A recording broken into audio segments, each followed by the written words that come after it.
and welcome to Dialogue. The Office of the U.S. Trade Representative has announced it will delay tariff hikes on Chinese imports worth some $18 billion by at least 2 weeks, adding that it was reviewing more than 1,100 comments received from the extra tariff. What's behind the delay? How will the plan be adjusted? And once put into place, how will the tariff hike affect China, the U.S., and the world? That's our topic. I'm Xu Jianduo.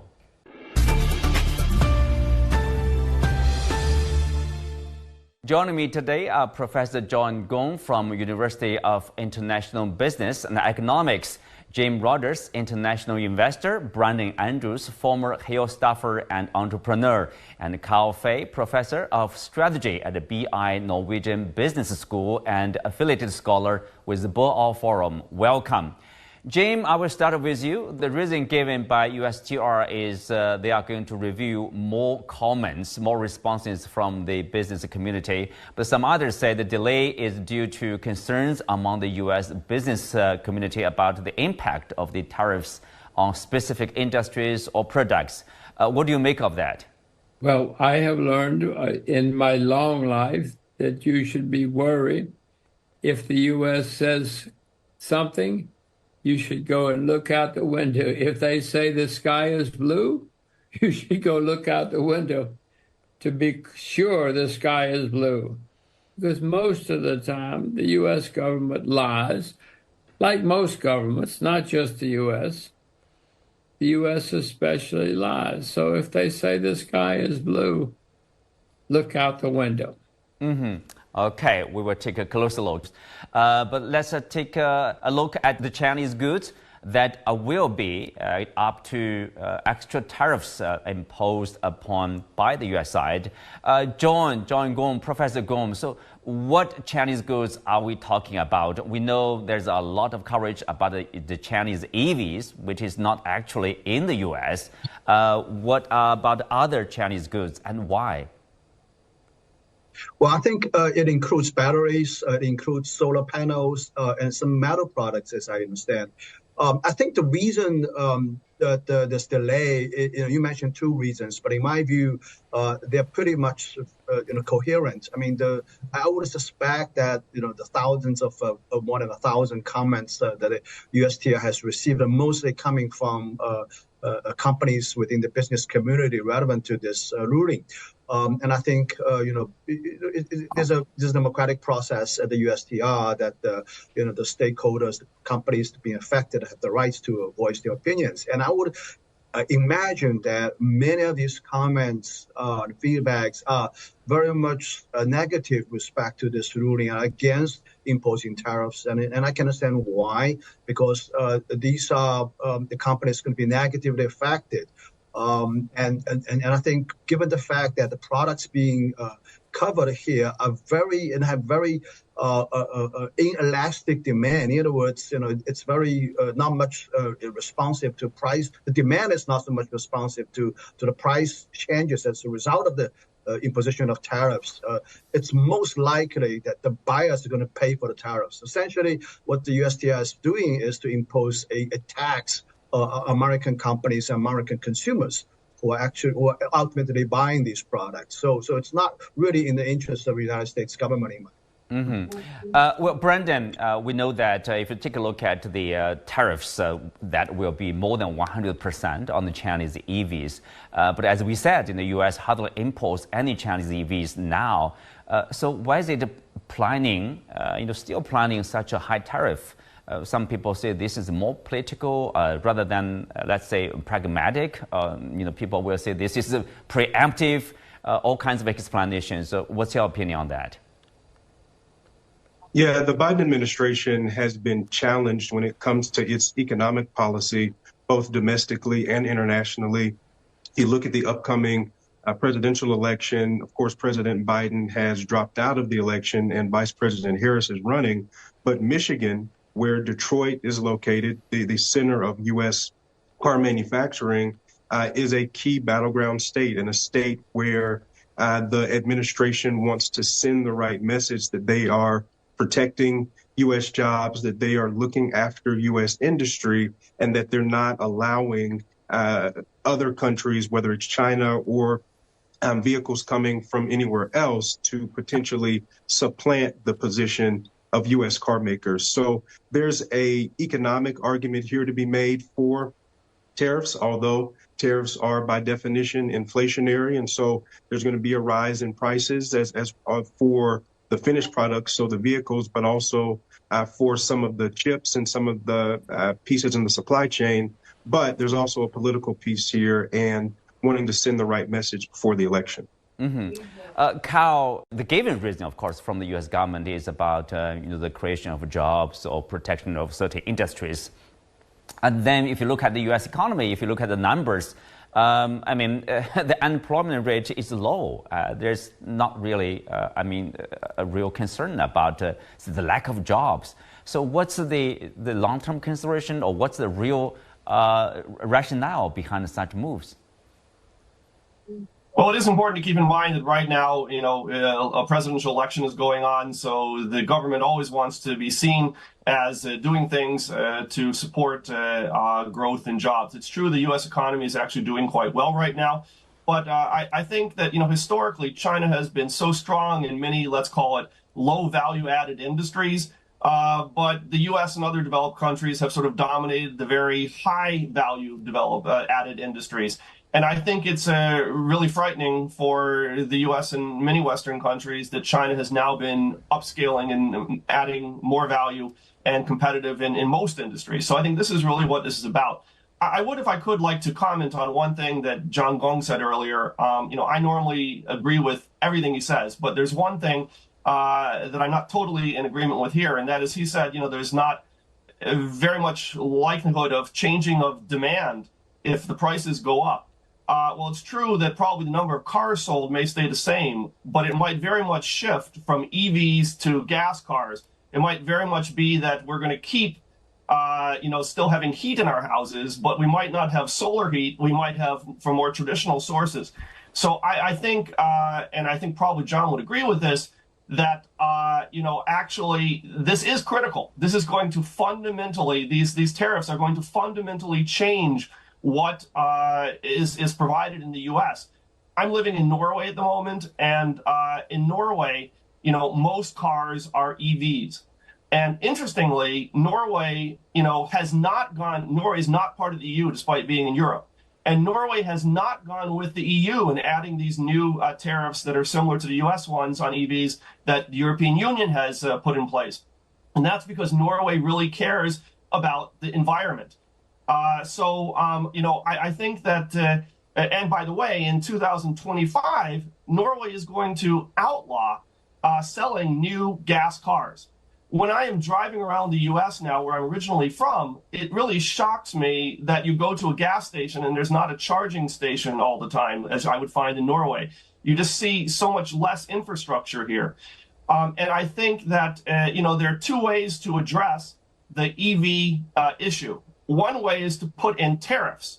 I would rather say, okay, let's support. If you say China's supporting, let's support in the U.S. as well. Okay, but the problem, of course, I want to John and Jim, and Brandon probably to weigh in. Will that work, to put more tariffs to stop the imports of the Chinese EVs, and then the U.S. will develop their own EVs successfully? John, please. Well, let me respond to that. When I say the demand is inelastic, I'm mostly referring to the batteries, actually. We all understand that the demand for, the possibility of selling electric cars in the United States is almost zero, in my view. Right now, what's happening on the ground is that less than 1,000 electric cars coming from China being sold in the United States under the brand name Volvo, which is its parent company. Geely is a Chinese company. Other than that, there's practically no electric vehicles being sold in the United States. And I think this is a very political issue. And cars are always different, as I said before. It's a very political issue. The prospect of, Chinese-made cars and the Chinese brands being running on the streets in the United States, cities and rural countrysides, is using cost phrase was he used, frightening to a lot of American people. And I said this before, they don't call it imports of Chinese cars to the United States. They call it invasion of Chinese cars to the United States. This is the word exactly being used by Donald Trump, actually. Now, when it comes to battery, I think this tariff is mostly effective and practical in terms of imposing tariffs on the imports of batteries. But the fact of the matter is that decision of batteries are not so much driven by the prices. This is it's a decision made by an OEM based on very careful technical examination. And they companies like Ford and Tesla, they understand the batteries from a Chinese company, CATL, is one of the best batteries in the world, and the imports of these batteries, it's not going to be affected by prices because they've already worked out a relationship and they've already instituted a supply chain to supply these batteries from China to American OEM automobile manufacturers, and that decision and that process. It's not going to change, in my view, if it's a tariff imposed. That's what I mean by that. But in any case, I think we're really talking about batteries and solar panels, these things, not so much about cars. The electric car tariffs is purely. I totally agree with Brandon. It's purely a political maneuver against the backdrop of the coming election for the state of Michigan, for the city of Detroit. That's what it's all about, and nothing else. But then, if it's all about election, what about after the election? So will that tariff be gone, James? Well, I will say to you, unfortunately, I am an American, and I don't like saying it, but unfortunately, in Washington, they think they know better than we do. They think if they say we should have a tariff, we all think we should. But John is right. I mean, in my view, the market knows more than I know. The market certainly knows more than Washington does. So I wish we could just open the markets and let the market decide. Unfortunately, in Washington, they think they're smarter than all of us. I have been around long enough to know they're not smarter than all of us, but they think they are, and they have a lot of power. Well, Brandon, anyway, there's a very few mention of a free trade anymore or market economy, and now people are turning to protectionism, imposing tariffs, building this tariff wall to protect themselves. Do you think that will work long term? So the U.S. will build its own battery, its own EVs. We don't know how many years later, but is that the way to compete with the Chinese EVs? Yeah, I think the question about what will happen post-election is going to be predicated upon a couple of pieces. One, yes, the U.S. domestic EV market. The U.S. has taken a number of measures to support and some would even say push the sale of U.S. EVs domestically. The response to those measures hasn't been as successful. So there aren't as many Americans currently buying EVs as the Biden administration and others had wanted. Now, I think the other guests mentioned the lack of infrastructure. That's a big deal. The Biden administration did pass a bipartisan infrastructure bill that had funding to build out the EV infrastructure. And so if they're able to do that, we may see growth in the U.S. EV market. And so having these tariffs might be deprioritized. But going past the election, I think the big thing is going to be who is talking about the EV market, and specifically who's talking about Chinese electric vehicles. If we continue to have Elon Musk talk about challenges to the U.S., not just electric vehicle market, but to the U.S. automobile manufacturing industry in general, that's going to signal to whoever is in the White House, that's going to signal to members of Congress that we need to continue to work on this. So we see leaders in the market using their voices to continue the conversation. And if that continues to happen post-election, then these tariffs are probably going to be in place for quite some time. I could see a future reality in which some of the EV tariffs actually pull back. But on some of the other pieces, like chips, like batteries, those are probably here to stay for quite some time. Mm-hmm. Well, Carl, you mentioned about Norway. You put the climate change their priority rather than protecting their, let's say, I don't know whether there's a car industry. But anyway, they maintained an open policy for the sake of fighting climate change. But will the U.S. action, for example, because the U.S. is the biggest market here, will the U.S. action, somehow slow down our global efforts against climate change? Yes, I think it clearly will. I mean, this is going to raise the cost. I mean, it is a complicated thing. There are two issues, I think, that have to be balanced. On the one hand, you want to move forward as quickly as you can in having alternative technologies, such as EVs, to address climate change. On the other hand, I will admit that I think it's good to have diversity, to have several countries that are really at the cutting edge of technology and producing whatever product it is, whether it's an EV or anything else. Competition drives innovation. But I think we're still very early in the adoption phase. And at this phase, I think the key thing is that we get more people adopting. And for that to happen, we want it as cheaply as possible. That's why WTO allows subsidization of R&D, but not subsidization of production. And so I'm in favor of trying to have a free market, trying to get the cheapest products out there. And, now in China, you can get an EV for just under $11,000, from BYD, for example. There's Seagull, I think it's called, even has cruise control. Of course, that's a bit more if you're maybe even 100% more if you're looking at export markets. But I mean, you can't get any EV anywhere close to that price in the US. And there'd be much higher adoption, I think, if that would happen. Let's think we went back in time 10 years ago and we asked, would anyone be against any particular country in the world producing inexpensive, good quality EV? Everyone would be saying, oh, we just are dying to have anyone do this. Well, now China has done this. And, I don't think we should punish a country for sort of being too successful, which is really what's happening here. If you look at the EVs, the U.S. is very strong, actually, with, remember, Tesla, U.S. company, right? And also, Brandon mentioned about the lack of strong interest, probably, for the consumers. What can you do? Maybe tariff is there. Yes, there's a war against the Chinese EVs, but still, there's a lack of infrastructure, there's a lack of interest. What can you do? What can Washington do, to promote the EVs, to develop the industry? Yeah, well, I think the Biden administration certainly shares some of the blame. It's reported they spent hundreds of millions of dollars, and as of now, they only build like 8 charging stations across the land, which is a joke, I guess.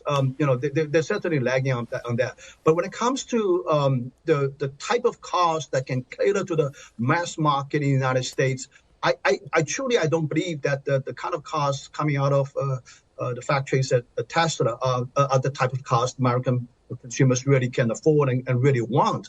These are cars being, close to $40,000. Carl mentioned the affordability issue. It's not just, there's no car in the United States right now below the $20,000 for any type of car, let alone electric cars. And even for ICE car, internal combustion engine car, you can't get a car less than $20,000. So I think, the American people, especially, I think, against the backdrop of this presidential election, the low-income people, the middle low-income people, they're really clamoring for a car that you can afford. You think about the communities, the African communities, right? In here in Atlanta, for example, Georgia is a key battleground state. In Michigan as well, actually, right? A lot of people, in Milwaukee, Wisconsin, for example, a lot of these families can't afford a car more than $20,000, let alone, we're talking about 40,000 electric cars. They don't even have a choice between ICE car and electric car. They need to just, get by with the car payments, right? So I think I look at these comments on YouTube, for example, from the United States. American people actually are very much tapped to what's going on outside of the United States. A lot of people, I've seen a lot of people, thousands of these posts are clamoring for cars coming from BYD. They say even with tariff, they will still be affordable to them for the kind of a car, Carl was just mentioning, the BYD Seagull, right? $20,000 for electric car. I would imagine that a lot of people would be willing to pay for it. So I think, if the Biden administration is really about solving the environmental problem, is really caring about the kind of voting communities he's trying to get. These are low-income people, minority communities, people who are just struggling to get by. Get some more affordable cars into the United States, and I think that's solving more problems for these communities. John, you think we should have no tariff? We should just let everything come in and have. I'm in favor of cheap cars. Are you in favor of cheap cars? Are you in favor of protectionism? Wow, of course, I'm totally for free trade, but I think for car in particular, in the context of U.S. politics, from China, car from China, that's very, very difficult. So I would imagine that maybe 20% tariff, 25% tariff is still something workable, but 100% tariff, that just shuts the entire market out of the access to a lot of American households, particularly the minorities. The question is it actually, is the pricing, whether it's EVs, whether it's steel, whether it's solar panels, is the pricing actually market driven? As we think about free trade is fine. I'm a supporter of free trade, but when you are trading goods at a price that's so much lower, is that actually free trade? Is it actually market driven? Or is there potentially some other purpose for pricing the vehicles or pricing whatever good at a price that's so much lower that it really undercuts the industry or undercuts competition in other countries? I think that's the question that U.S. lawmakers are trying to answer on Capitol Hill, and that's the question the Biden administration is really trying to answer. Are these prices market driven? And if they're not, then do we need to take action to protect U.S. industry against them? Well, Brandon, the answer is very simple. Compare the prices being sold in Europe, for example, for these Chinese cars, with the prices for these cars in China. Are they more expensive or a lot less expensive? And that's a very easy answer to the question of whether these cars are being subsidized for the exports purpose only, right? And the fact of the matter is that these cars sold in Europe are actually much more expensive than the similar cars or the same cars being sold in China. That speaks volume. And I would imagine if these cars being sold here in the United States, definitely they're going to be more expensive. I mean, the cars coming from BYD are truly priced very competitively. I mean, we're talking about selling millions and millions of cars a year for BYD, right? And I think it's like 5 million cars a year for BYD. And it can't be subsidized if this business is sustainable. I mean, these cars are literally being sold in China right now at that price. So how can it be, really subsidized over the long run? Right? Well, let me turn to Carl. Carl, the China market, the competition among these EV companies, more than 100 of them, fierce competition. But we know only a few of them are, let's say, successful, including BYD. Very few about other brands. I mean, obviously, if there's subsidy, they will be equally successful. Is that the case? Well, of course, you can have subsidies to different companies, not necessarily to an entire industry. There has been some subsidization in China to R&D for EVs. There also has been a lot of government push for wishing that there was a lot of activity in EVs. But I want to say congratulations. I want to say great that this wasn't just done now, but this has been done for the last 10 years, and that there's been a step-by-step move to create this. 10 years ago, if we were talking and you asked me, do I think that China can produce a high-quality EV for a reasonable price that can compete with leading auto manufacturers? Forget me, you ask anyone, I think most people would have said no. I mean, but China did make an aggressive push on this. This didn't happen by accident. This is actually a big success story of China upgrading and investing long-term on trying to get new technology. Now, there are two ways to make an equal playing field. One way, if you believe that, China has invested, the Chinese government has supported these companies, One way is to put in tariffs. The other way is to say, okay, US, support your companies as much. This would push forward even faster EV adoption. I'd also like to return to one other thing John said. I agree that the issue of batteries is really critical because you can't get around having a battery in an electric car. There's no alternative to that. And indeed, Chinese companies are really at the forefront of that. And so substituting away from that short term is unlikely to happen the way things are. And so putting on a tax on batteries, that's just passing on an price increase to customers. You know, those batteries can be in an American car, in a German car, or whatever type of car. And so I think this is a particularly unfortunate thing because this is going to push customers back more towards gas cars and less with EVs. So that's actually the piece of this legislation that I'm probably most against. Well, John, let me turn to you here. Of course, the U.S. is also basically will ask Israel, Singapore, Malaysia not to export chip-making tools to China or chips to China, at the same time imposing tariffs on importing probably low-end to the mid-end, the Chinese chips. How will that work? I mean, will that work all? Well, the problem is that the semiconductor strategy adopted by Jack Sullivan, his people in Washington, has resulted in essentially, in my view, a duplication of capacity building in a lot of chips. We're going to see a glut of chips in the market. If not now, it's already it's already happening, I think. And that results in essentially a blow to the earnings, to the bottom line of quite a few American semiconductor companies.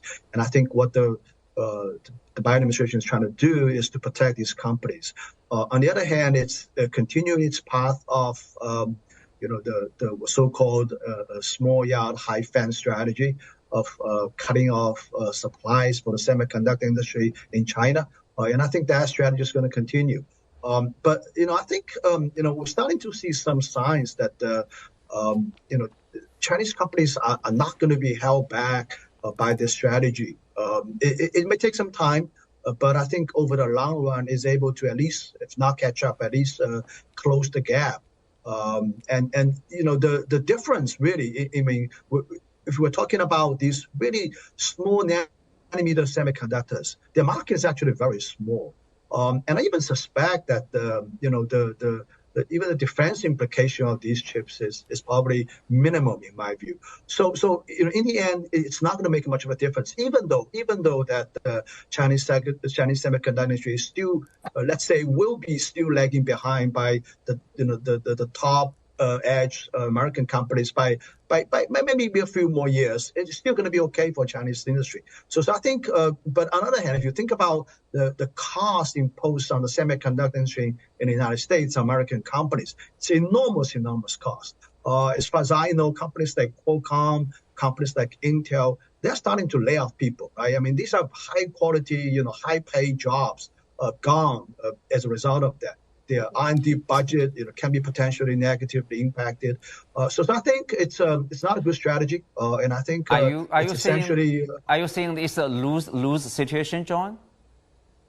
I would say so. I think at least it's not going to be winning for companies like Qualcomm, companies like Intel. Right? I mean, they're definitely becoming losers in this game. Well, on that note, we come to the end of today's discussion. Many thanks to our guests. You can also watch us on the CGTN app on YouTube. I'm Xu Qinduo. Thanks for being with us. See you next time.